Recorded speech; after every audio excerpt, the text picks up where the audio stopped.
আল্লাহ কোনো ব্যক্তির উপর তার স্বার্থের অতিরিক্ত কিছু আরোপ করেন না।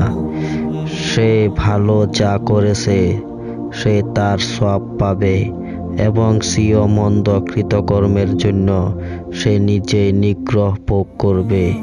হে আমাদের প্রতিপালক, আমরা যদি ভুলে যাই কিংবা ভুল করি তাহলে আমাদেরকে পাকড়াও করো না।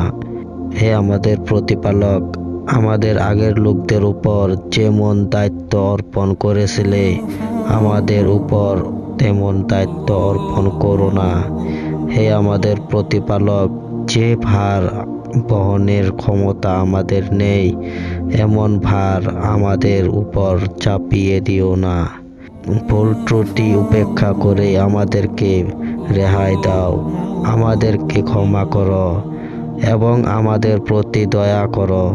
তুমি আমাদের প্রতিপালক, কাজে আমাদেরকে কাফিরদের উপর জয়যুক্ত করো।